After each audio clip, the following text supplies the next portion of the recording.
When you see a guy reach for stars in the sky, you can bet that he's doing it for some doll. Call it sad, call it funny, but it's better than even money that the guy's only doing it for some doll. The setting is Broadway in New York. The author is one of America's greatest storytellers, Damon Runyon. His Broadway stories of gangsters, crooks, and newspapermen are famous. This is Famous Stories. I am John Henderson. Coming up, we will hear the story Joe Terrace from the Golden Age of Radio. But first, let us take a look at another story. Broderick Crawford, who starred in the Runyon movie Butch Minds the Baby a couple of years earlier, got the lead role in the remake of A Slight Case of Murder in 1952. It featured Claire Trevor, Harry Morgan, and Sheldon Leonard, who would go on to have 5 other Runyon credits, including Harry the Horse in Guys and Dolls. The movie poster read, Damon Runyon's non-stop laugh sensation, Stop, You're Killing Me. Hi, fellas. Good to see you. What's new? Oh, did you get any orders from Philadelphia? Just 2. Get out and stay out. Look, boss, for months we've been dragging around from town to town, and all we got to show for it is blisters. There are just no takers for our beer. You know what they're calling our stuff? The beer with the sleep left in. Maybe if we used yeast instead of ether. No, it ain't the beer. It's the way you guys been pushing it, cramming it down the customers' throats. With that beer, we got a lot of sales resistance to break down. All right, break down the sales resistance. Don't break the customers. That strong-arm stuff don't go no more. Oh, I'm sorry, fellas. Maybe you weren't cut out to be salesmen. Anyhow, I'm going to take you all on a vacation with me. To Saratoga. Saratoga! Butler, chef, valet, to the Marcos, just like last year. Well, at least it'll get us off the streets. Hey, look, boss. We'll need a little folding money to get us up to Saratoga. We're broke. What's the matter with you? I just paid you a couple of days ago. Well, sure, boss. Your IOUs, they're okay with us, but the gas stations, the restaurants, they just won't take them. All right. Here. This is all the dough I got. In the morning after you pick up the bags, I want you to go down to that orphanage on Vesey Street. Oh, just a minute, boss. You're taking one of them orphan kids again? Oh, not that. I still got the tooth marks on my leg from the last one. In fact, I got the tooth. No, I'm sorry, boss, but if I got a plain nursemaid to another one of them drippy-nosed monsters, I am going back to barking tickets for the Tunnel of Love. Just go down to the orphanage and pick them up, that's all. Mr. Marco? Yeah? Your bankers are inside waiting to see you. Oh, why didn't you tell me? See, fellas, you got nothing to worry about. The bankers are coming to see me. Well, I'm sorry I kept you waiting, gents. Now, about that note. There's nothing to discuss, Mr. Marco. Your note will be due next week, and it has to be paid. The bank won't wait any longer. You've had 3 extensions already. Why, all I owe you guys is $497,000 to Marco. That's chicken feed. It was once, but you haven't got that kind of money anymore. You're overdrawn at the bank as it is. You don't think I keep all my dough in the bank, do you? It so happens I got a safe deposit box. You owe us for that, too, Marco. Look, I just took a place at Saratoga. It's the classiest joint up there. That don't sound like a guy who's broke, does it? Why don't you come up? Be my guest. We'll be delighted to, Mr. Marco. Just have the money ready when we get there, or we take the brewery. Remy! Oh, you should give our guest time to get settled before you take his shoes off. I'll bet he'd like to take his off, too. Oh, Commissioner, we're laying you out in the West Room, okay? If you follow me, I'll show you where it is. Hey, I can recite. Want to hear me recite? I'd love to. Great oaks from little acorns grow. So when you're feeling blue, remember that the mighty oak was once a nut like you. Come on, Commissioner, I'll buy you a drink. There you are. Ain't that beautiful? Pretty good beer, huh? It's unusual. That Marco's brewery's gonna make Marco a lot of money. Hey, you were really thirsty. Give me a glass, I'll pour you another one. No, thanks, no. I better go get cleaned up. That was just one of Damon Runyon's famous stories. And here is another, Joe Terrace, from the syndicated series called The Damon Runyon Theater, which first aired July 10th, 1949.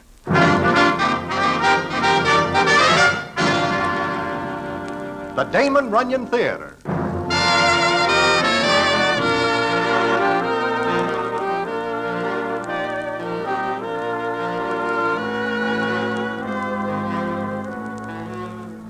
Once again, the Damon Runyon Theater brings you another story by the master storyteller, Damon Runyon. And this one, Joe Terrace.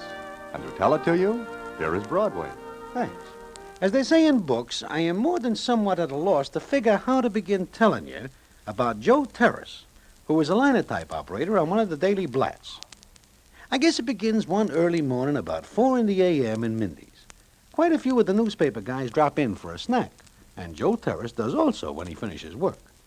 Well, on this particular morning, I am sitting with Johnny Brannigan, plainclothes gendarme, and Marty Frater, who will bet on anything.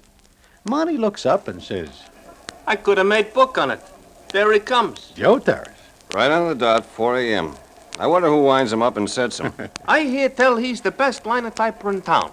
Never makes a mistake. Every guy makes a mistake, Marty, sooner or later. Not Joe. I hear also that he never leaves out so much as a dot over an I. No guy is perfect, not even him.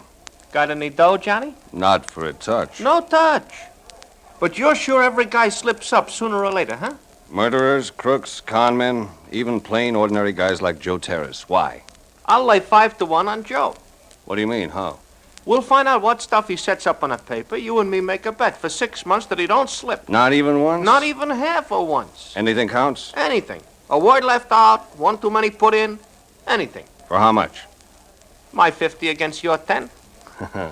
You get that, Broadway? Uh-huh. Marty bets that Joe does not make a mistake for 6 months. You say he does. It's a deal.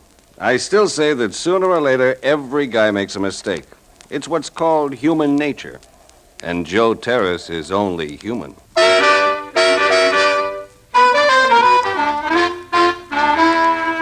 So that is the way Marty Frater and Johnny Brannigan make a bet.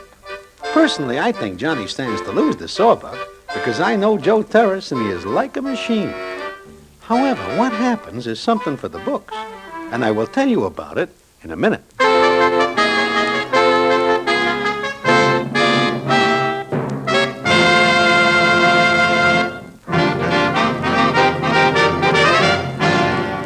And now, back to the Damon Runyon Theater and the famous story, Joe Terrace.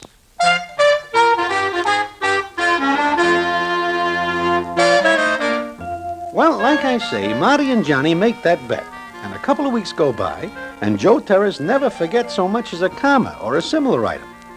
Now, I purposely leave out telling you about Joe's wife before, because it is hard to tell you what she is like, except that she is short and a little more than somewhat on the full side in build. However, it is always 4:30 a.m. when she comes in Mindy's to get Joe. And one morning, the scene is as follows. I like to come in here, Broadway. Want another cup of coffee, Joe? Oh, no. Thanks, Broadway. It's about time for Tubby to show up, and she never likes me to have more than one cup. Oh, I see.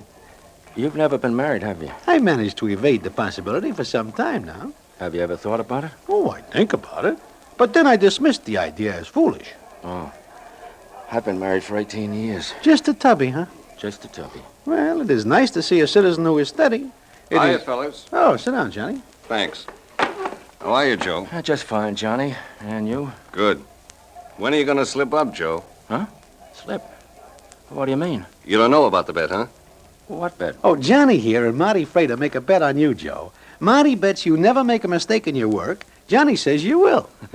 I've never made one yet in my work. I got 24 weeks left to see you do it. A lot can happen in 24 weeks. I'm counting on that. Well, here comes Tubby. I guess I gotta go. Well, here I am right on the dot. Hello, Broadway, Johnny. Oh, ready to go, Joe? Yes, dear, I'm ready. I always like to see Joe come in here after work. It relaxes him.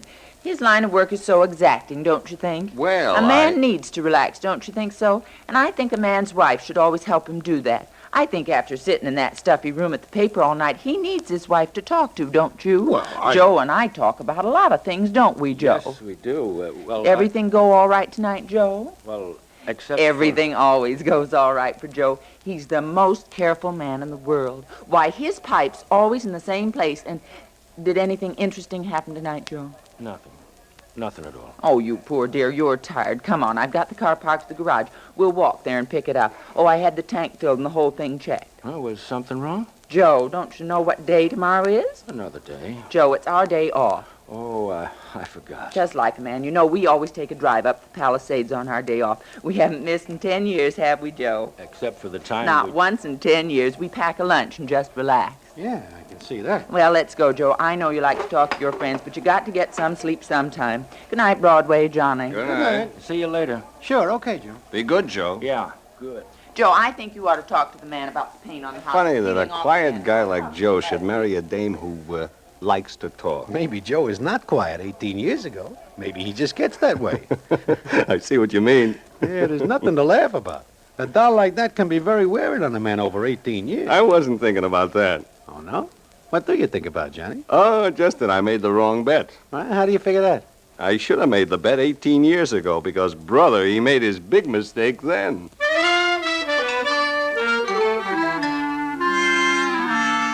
Well, a couple more weeks go by, and still Joe Terrace never pulls a clinker in his work. It is letter perfect. Then it is one morning about time for Joe to show up in Mindy's. I am sitting with Marty Frater, and we are talking about the bet. I tell you, Broadway, it is like betting on the only horse in a race. I cannot lose. You notice what time it is? Huh? Yeah, almost 4:15 a.m. Why? And you think nothing is peculiar? Peculiar? You mean funny? Peculiar is what I say. What are you talking about? Where is Joe Terrace? Huh? Hey, he is late. Yeah, he is late.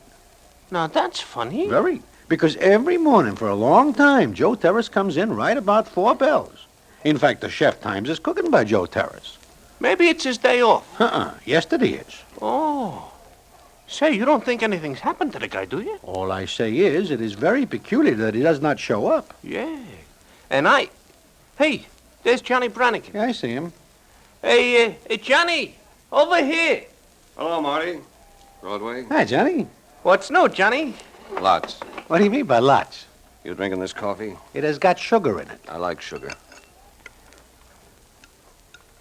You got something on your mind, Johnny? Uh-huh.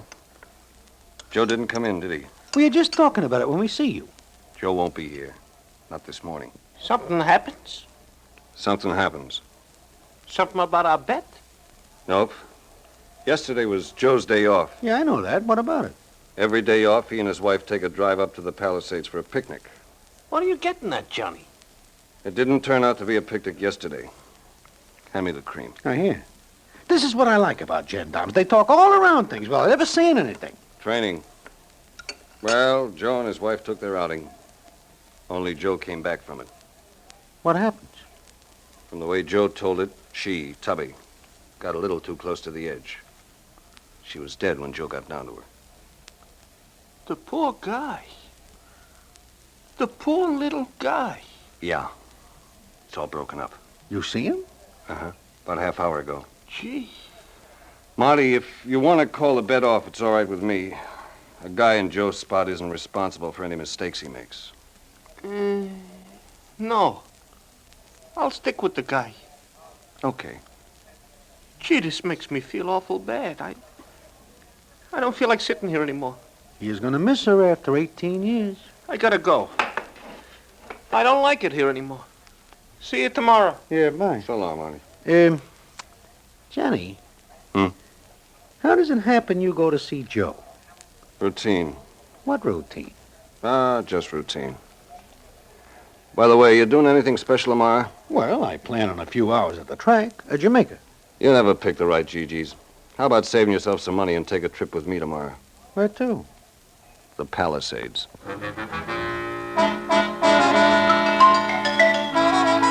Now that makes me wonder more than someone. It is a little better than 6 to 5 that Johnny Brannigan is not making a trip to the Palisades for the scenery. So I am very curious. And the next day I find myself with Johnny, and the scene is as follows. Here's the spot right here. Yeah. It is straight down.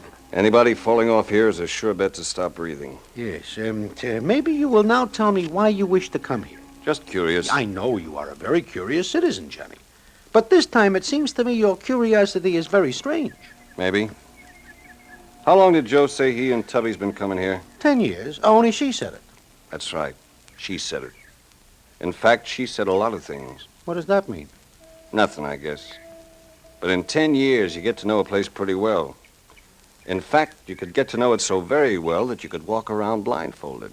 Just what is on your mind, Johnny? Just a meek little guy. A meek little guy who got along just fine with his wife. Joe and Tubby? I never hear that they ever fight or even have a cross word. That's right. In fact, Joe has very few words to say. Johnny, you are crazy. Sure. You are a cop so long that when something happens that is out of the ordinary, you like to start thinking like a detective. Wrong, Broadway. I'm starting to think like Joe Terrace. Like Joe... Johnny, I like you. So I do not mind telling you now that I think you are out of line. Joe is a nice little guy. A swell little guy. A little guy who never makes a mistake. The kind of nice little guy who thinks ahead. Patient. Never does a thing in a rush, but takes his time. So that makes him push his wife off at this place? Did I say that, Broadway? For a guy who does not say it, you make a lot of noises in favor of it. Okay, I'm a cop. I like Joe Terrace, but I'm a cop, Broadway. There is any doubt about it? Let's get out of here. I will be glad to do so. Yeah, I don't like it here. You changed your mind about Joe? I never had it made up, one way or the other. I just got to wondering what would happen to a guy who likes it quiet and peaceful. A guy who suddenly can't stand a lot of talk anymore. You mean that is why he... Hey, now you have got me wondering about it. Okay, I'll wait. Wait for Joe to make his mistake. Well, you know he never makes any. Oh, I'm not thinking about my bet, Broadway. I'm thinking about another kind of mistake. The kind nobody ever realizes he makes.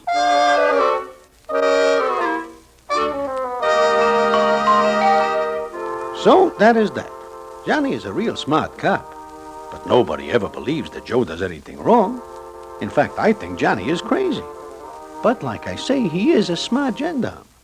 How smart he is and what happens, I will tell you in a minute.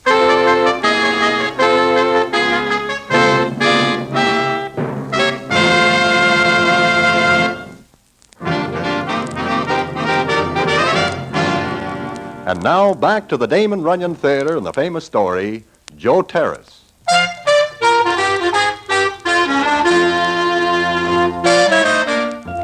Well, after that day at the Palisades with Johnny, I keep a very careful watch. And I see that Johnny watches Joe Terrace. In fact, Johnny makes it a point to be in Mindy's every morning when Joe comes in for his coffee after work. But Johnny never says anything about Tubby or the accident. He is very careful to talk about everything else. Until one morning when the three of us are sitting at a table. And what happens is like this. You're looking better again, Joe. Better? Oh, thanks. Yeah, come to think of it, you are looking better, Joe. Pretty good for an old man, I guess. Old? You can't be more than, say, 45, Joe. 46. 46. You don't look it. Now take me, a cop. I'm only 37, but I look 50. 51? Thanks, Broadway. I only feel 52. But I guess it's my work. You know, being a cop takes something out of a guy. I think it's because he has to, well, be suspicious. Suspicious? Of everybody, Johnny? Sometimes. Not always. Tomorrow's your day off, isn't it, Joe? Tomorrow? Oh, yeah. Yeah, it is. Gonna stay in town? Sure. Why? Nothing. I was just thinking, you must miss those picnics you and Tubby used to take. Johnny, for the love of No, Mike. it's all right, Broadway. I do miss him. I miss him a lot. That's a pretty spot you used to go to, Joe. How do you know? I went there the day after. Why? I don't know.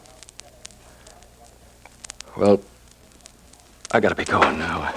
See you later, Broadway, Johnny. Yeah, take it easy, Joe. Sure, take it easy. Brannigan, it is not very long ago that I think you are a good guy. In fact, for a gendarme, you are a very good guy.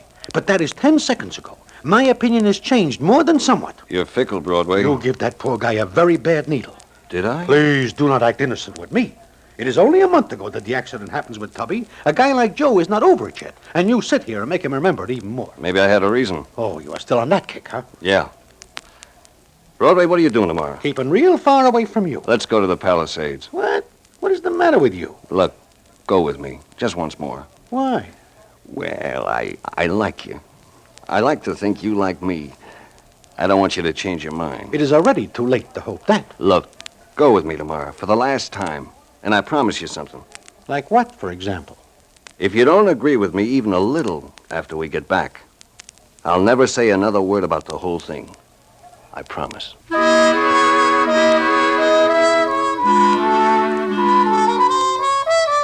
I do not know what Johnny is thinking. All I know is that he has got me very curious indeed. So it is the next day about noon that we end up at the Palisades. Johnny parks his car a good piece away from the spot, and I wonder about this, but not for long. Because just when we get to the edge of the place we come the last time, Johnny grabs my arm and says, "Look, Broadway." "But, Joe, it is Joe Terrace." Yeah, Joe Terrace. "What is he doing here?" Want to find out? "What are you going to do?" Just talk to him. Come on.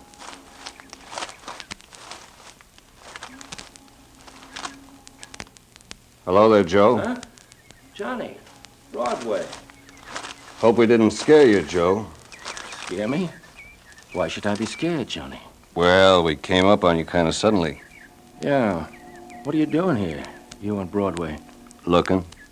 What's the idea, Broadway? It seems I come along for the ride. It is not a pleasant one. I see. Standing close to the edge there, aren't you, Joe? Oh, not very. You know, we might have scared you so much that you could have jumped back and down. I never get that scared, Johnny. You know your way around, huh? Yes, I do. Why you here, Joe? It's my day off. Tubby and I used to spend it here. I just came up to... Well, I just felt like it, that's all. Tubby liked it here, didn't she? Lots. For 10 years she came here with you. Then one day she gets too close to the edge Johnny, and... have a hunt. That's all right, Broadway. Johnny's right. I can't figure out how she happened to get so close. She never did it before. Once is enough. Yeah, once is enough. You know, if two people were here alone, and one of them wanted to get rid of the other, be easy. That is, if one of them wanted that. If one of them hated the other enough. Oh, sure, always that. Not like you and Tully. I guess there wasn't a happier couple in New York. Everybody says so. I'm glad everybody says so. I'd hate to think anyone thought different about me and Tubby. I guess you would. Well, I guess we'll be going, Broadway. So long, Joe. So long, Johnny. Broadway. See you later, Joe. Mm-hmm. Oh, by the way, Joe. Yeah, Johnny? I'm still waiting for you to make that mistake. I don't make mistakes. Everybody does, sooner or later. You shouldn't have made that bet. I got time. Lots of it. Come on, Broadway.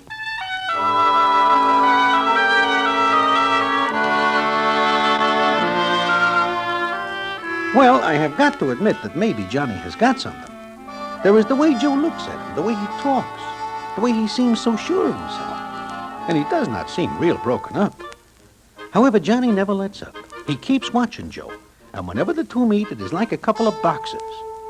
Then it comes up one night in Mindy's, and the scene is as follows. Where's Johnny, Broadway? Huh? You say something, Muddy? Yeah, I say, where is Johnny Brannigan? Oh, I do not know. Why do you ask? Just because tonight is the last night he has got. Oh, it is 6 months already, huh? To the day. A sure thing, Broadway. I could have give 20 to 1 and never lose a wink of sleep. Joe Terrace just don't make no mistakes. You know, Marty, it seems as though you are right. Very right. You'd have thought a guy losing his wife like he does would have slipped one time or another. But nope. He goes right on like a machine. Yeah, like a machine. Yeah, speaking of your bet, here comes Johnny. Oh, yeah, watch me give him the needle. Not too much. I do not think he is liable to take it kindly. Sore loser, huh? Yeah, maybe, but not the way you think. Hiya, Johnny. Broadway, Marty. Johnny, you owe me a sawbuck. Not yet, Marty. It is 6 months. It'll be 6 months at 4 o'clock tomorrow morning. We bet on the hour, too? Yeah, we did. Fair enough, Broadway? It seems to me that it is. The 6 months will be up at 4 o'clock tomorrow morning. So that gives me 6 more hours. Okay. If Joe Terrace does not slip in 6 months, he will not slip in 6 hours. But at 4 o'clock, you hand over his sawbuck. Sure. And I agree with you, Marty. If Joe Terrace doesn't slip in the next 6 hours, I'll quit trying. You mean that, Johnny? That's right, Broadway. I mean it. I know the way Johnny says that he does mean it. Maybe he has got doubts now, too. But like I say before, Johnny is a smart cop. Well, what with one thing and another, and because I have got to get up early to go to the track the next day, I retire early. I am in bed by 4 in the morning, and I'm just drifting away when I hear... Yeah, who is it? Broadway, this is Johnny. Johnny? Johnny Brannigan? Yeah, what are you doing? I am planning to sleep. What are you doing, staying awake for life? Can you meet me in half an hour in front of Mindy's? Huh? Why? I think Joe Terrace made a mistake. Okay, Johnny. I will be there in 15 minutes. I'll be in a cab in front. We'll have a couple of calls to make. Calls? Yeah. One to Joe's paper, then to a minister by the name of McLee. Minister? Johnny, you are talking to me, Broadway. And besides, you are already married. Just be there, that's all.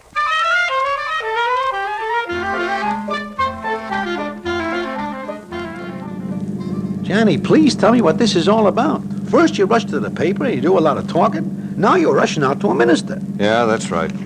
I just wanted to make sure Joe set up the linotype for this. What is it? Tell you later. I guess this is it. Wait here, cabbie. Be right back. Come on, Broadway. It seems to me that 4:30 in the morning is no time to be paying a call on anybody, much less a minister. I called him. He knows I'm coming. I will try to be patient, but the top of my head is bulging.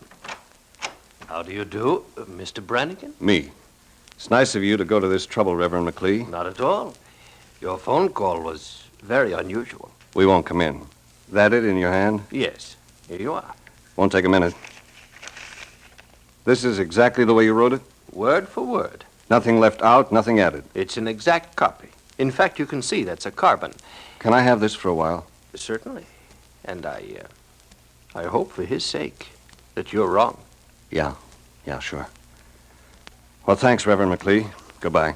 Goodbye. Now the top of my head is all the way off, Johnny. Broadway, let's go see Joe Terrace.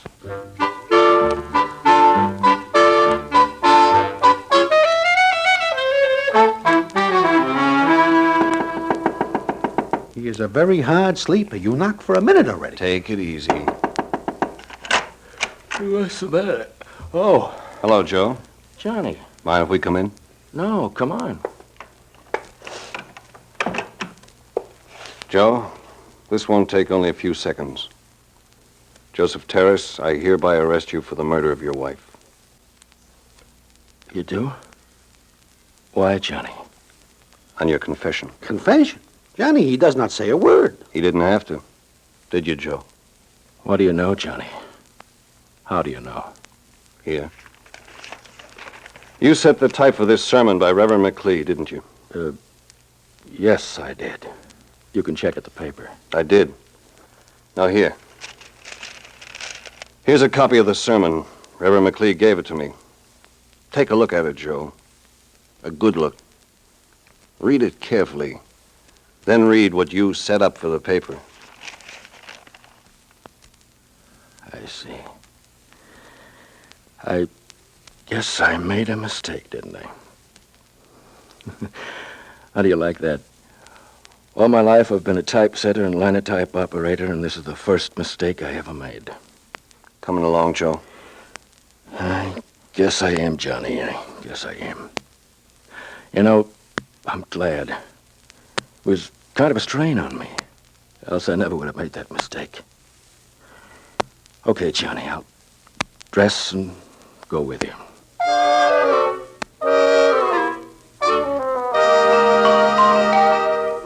So Joe dresses and goes with me and Johnny. By this time, I am unable to say a word because I do not know what to talk about. It is later that morning, after Joe is booked, that Johnny and me are sitting in Mindy's, and he tells me the payoff, which I will tell you in a minute.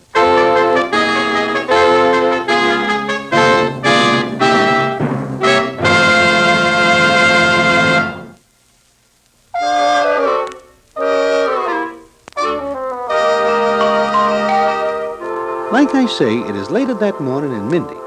Johnny is talking to me. I just about gave up Broadway.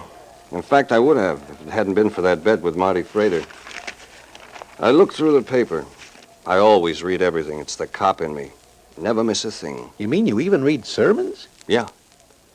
Let me read you something. Here. And in the brotherhood of mankind there is everlasting hope. Oh, Lord, please forgive me for what I did. Huh? What do you say? That sentence doesn't fit, does it? Then again, we are all one in the sight of the Creator. Let us think that way. And, oh, Lord, please forgive me for what I did. Joe Terrace. He is thinking about what he does to Tubby. Yeah. His subconscious mind thought about it. The poor guy. It drives him crazy. Yeah, I guess so. Well, Well, Johnny. I looked for you at 4, but you are not here. No, Marty, I was someplace else. You know you owe me a sawbuck. Oh, sure. Here you are. I always bet on a sure thing. See you again sometime, Johnny. Yeah, sure. Johnny, you do not lose that bet. You win it. I told you once before, Broadway. I like Joe Terrace. The mistake he made doesn't count. Not for the bet.